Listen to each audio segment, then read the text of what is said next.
Hey YouTube, and welcome to another episode of Tech Today. Apple had pretty big news today. They've discontinued the iPod Shuffle and the iPod Nano. This basically signals that the iPod is no longer just a standalone music player, as the iPod Touch is the only iPod left in the lineup.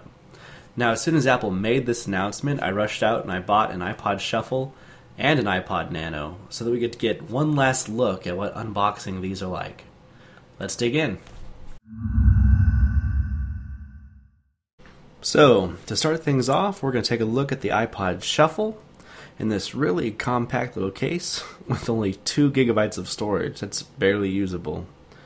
Alright, so we just peel off this little tape around the edge, if I can get a hold of it here, and it should open right up.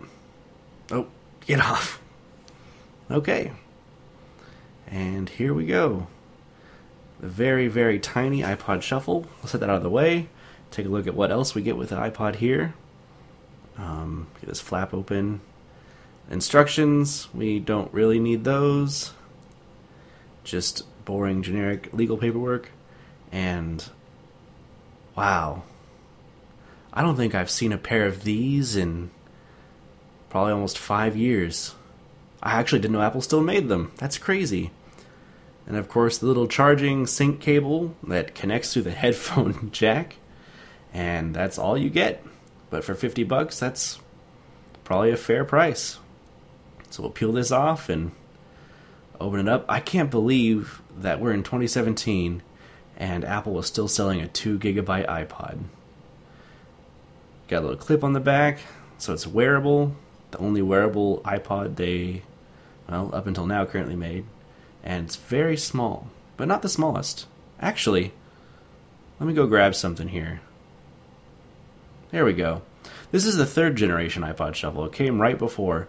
This one's not opened, and I don't think I'm going to open it today, but just look how much more space they saved with the new packaging.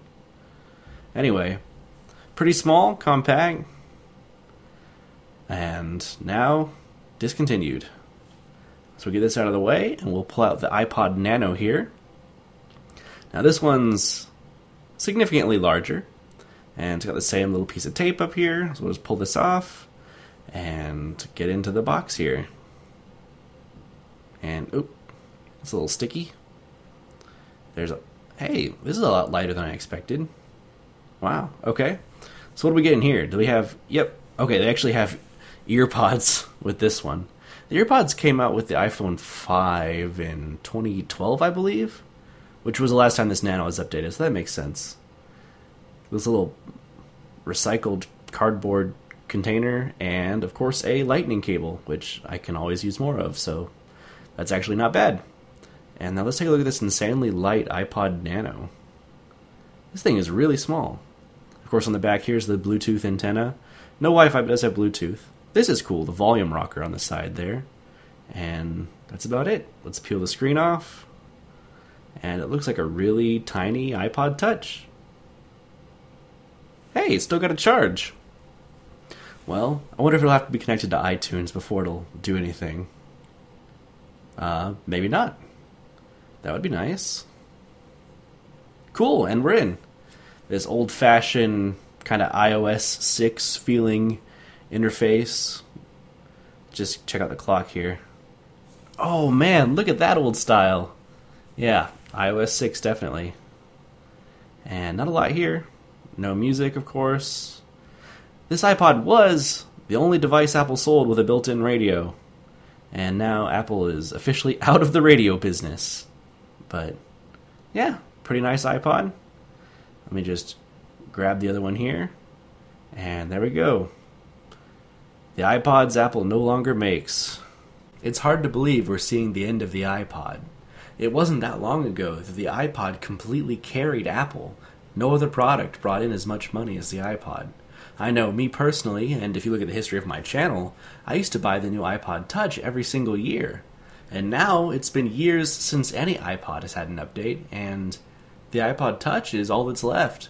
And it's just about as far away from the original iPod as you can get, and still kind of get away with calling it an iPod.